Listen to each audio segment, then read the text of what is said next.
जय हिंद साथियों, आज की क्लास में हम लोग अनुच्छेद 55 को पढ़ेंगे। अनुच्छेद 55 में राष्ट्रपति के निर्वाचन की प्रक्रिया से संबंधित प्रावधान दिए हुए हैं। तो यहाँ पे सबसे पहला क्वेश्चन आप लोगों के लिए ये बनता है कि राष्ट्रपति के निर्वाचन की प्रक्रिया किस देश से लिया गया है। तो जब हम लोग सोर्स ऑफ इंडियन कॉन्स्टिट्यूशन पढ़ रहे थे उस समय हम लोगों ने समझा था कि निर्वाचन की प्रक्रिया राष्ट्रपति की कहाँ से ली गई है, तो आयरलैंड से ली गई है। भारत में जो राष्ट्रपति का चुनाव होता है वो अप्रत्यक्ष चुनाव होता है। अब आप लोग कहिएगा कि सर ये अप्रत्यक्ष चुनाव का मतलब क्या हुआ। तो जनता क्या करती है, जनता जो है वो एमपी यानी मेंबर ऑफ पार्लियामेंट और एमएलए यानी मेंबर ऑफ लेजिस्लेटिव असेंबली को चुनती है। ठीक है, और ये एमपी और एमएलए क्या करते हैं, तो एमपी और एमएलए जो है वो चुनते हैं राष्ट्रपति को। ठीक है, तो जनता जो है जिसको चुनी, उन्होंने किसको चुना, राष्ट्रपति को। जनता डायरेक्टली जो है वो राष्ट्रपति को नहीं चुन रही है, इसलिए राष्ट्रपति का चुनाव जो है वो क्या है, अप्रत्यक्ष चुनाव है। राष्ट्रपति के चुनाव में गुप्त मतदान होता है, यानी जो भी एमपी एमएलए वोट करेंगे जिस कैंडिडेट को भी, वो सार्वजनिक नहीं कर सकते हैं कि किसको उन्होंने क्या किया है, तो वोटिंग किया है। प्रिफरेंशियल वोटिंग यानी वरीयता मत होता है। Proportional representation by means of single transferable vote method से क्या होता है, तो इलेक्शन होता है। इसको ऑलरेडी हम लोग इनिशियल क्लासेज में बहुत डिटेल में समझे थे। जीतने के लिए वोट कितना चाहिए होता है, तो 50% प्लस 1। मान लीजिए टोटल वोट की संख्या कितनी है, 500, तो इसका 50% कितना हुआ, तो इसका 50% हुआ 250। इसमें 1 आप ऐड कर लीजिए तो 251 वोट जिसको आ गया वो क्या होगा, वो जो है विनर हो गया। एमएलए के वोट का वैल्यू क्या होता है, एमएलए जिस स्टेट के हैं उस राज्य की जनसंख्या किस आधार पर, तो 1971 की जनगणना के आधार पर डिवाइडेड बाय राज्य में चुने गए एमएलए की संख्या, और इसको आप मल्टीप्लाई कर दीजिए 1/1000 से, तो आपको किसी भी स्टेट के एमएलए का वोट का वैल्यू मिल जाएगा। और मान लीजिए एज फॉर एग्जाम्पल बिहार आप लेते हैं, ठीक है, तो बिहार के सारे जितने भी एमएलए हैं उनके वोट का वैल्यू क्या होगा, तो उनके वोट का वैल्यू सेम होगा। अगर हम एमपी यानी मेंबर ऑफ पार्लियामेंट के वोट के वैल्यू की बात करें, तो सभी जो राज्य हैं उनके एमएलए के वोट के वैल्यू को हम क्या कर लेंगे, सम कर लेंगे, और उसको डिवाइड किससे कर देंगे, तो लोकसभा और राज्यसभा के चुने हुए एमपी की संख्या से, तो हमको मेंबर ऑफ पार्लियामेंट के वोट का मूल्य मिल जाएगा। ठीक है, और जो भी आपके एमपी होते हैं, चाहे वो राज्यसभा के हों चाहे वो लोकसभा के हों, सारे के वोट का वैल्यू क्या होगा, सेम होगा। लेकिन जो एमपी हैं उनके वोट का वैल्यू क्या होता है, एमएलए के वोट के वैल्यू से ज्यादा होता है। एमपी ब्रॉडर एरिया को रिप्रेजेंट करते हैं एज कंपैरिजन टू एमएलए, इसलिए उनके वोट का वैल्यू जो है वो एमएलए के वोट के वैल्यू से ज्यादा होता है। आगे चलेंगे। राष्ट्रपति के चुनाव में दल बदल कानून लागू नहीं होता है। ठीक है, इसको समझेंगे जरा। मान लीजिए कोई पार्टी है, इसका कोई एमएलए है, ठीक है, और यहाँ पे XYZ प्रेसिडेंट के कैंडिडेट हैं।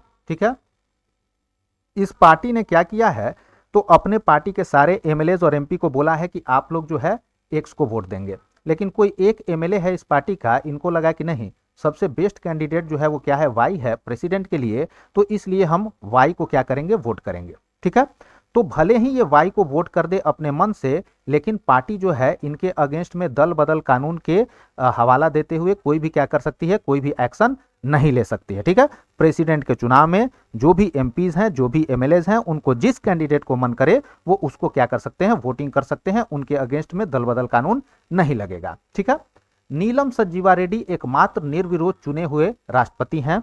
पहला कार्यवाहक राष्ट्रपति जो है वीवी गिरी हैं। ठीक है, जो आपके नीलम संजीवा रेड्डी हैं वो एकमात्र ऐसे राष्ट्रपति हैं जो कि बिना किसी विरोध के क्या हुए थे, तो चुने गए थे। और एक्टिंग राष्ट्रपति की बात करें तो पहले एक्टिंग राष्ट्रपति कौन थे, तो वीवी गिरी थे।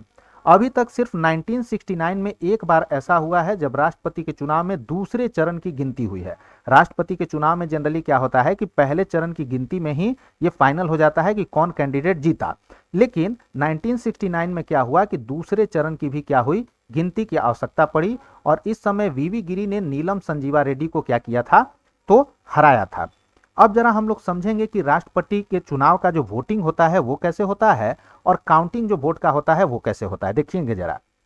मान लीजिए कि राष्ट्रपति के चुनाव में ABCD 4 कैंडिडेट खड़े हैं। ठीक है, ABCD 4 कैंडिडेट खड़े हैं। अब कोई मान लीजिए आपका वोटर है, ठीक है, कोई एमपी या एमएलए जो वोटर है वो क्या इसमें कर सकता है, तो बी को पहले पोजीशन पर रख देगा, ए को सेकंड पोजीशन पर रख देगा, सी को थर्ड पर रख देगा, डी को फोर्थ पर रख देगा अपने मन के हिसाब से।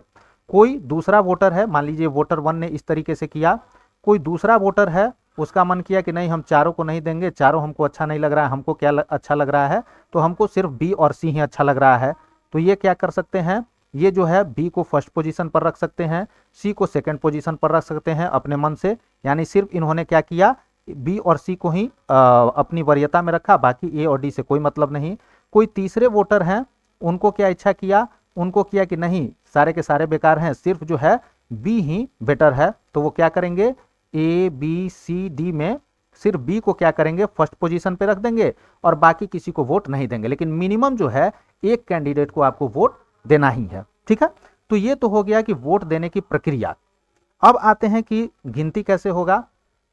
तो मान लीजिए कि ये है आपका ए बी सी डी, ये आपका है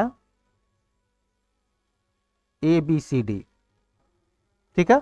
किसी ने क्या किया है तो बी को फर्स्ट में रखा है, किसी ने क्या किया है तो ए को फर्स्ट में रखा है, उसी तरह अलग अलग तरीके से, ठीक है। तो मान लीजिए जब वोट का गिनती चालू हुआ तो कुछ नतीजा इस तरीके से आया, ए को फर्स्ट पे मान लीजिए रखा है, टोटल वोट मान लीजिए कितना है, तो टोटल वोट हम मान लेते हैं कि 1000 है, ठीक है।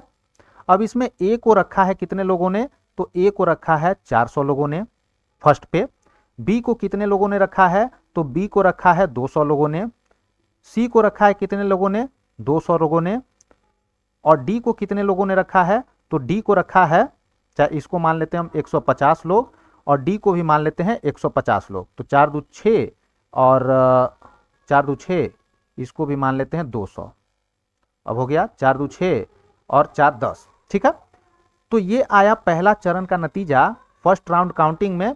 तो इसमें आप देख सकते हैं कि किसी का वोट भी 50% +1 नहीं है, इनका 400 है, लेकिन 50% +1 के लिए इनको 501 वोट चाहिए था, यदि टोटल वोट का संख्या 1000 है तो अब क्या होगा, अब जिसका सबसे कम वोट है, सबसे कम वोट किसका है, डी का, इनको जो है कैंसिल किया जाएगा।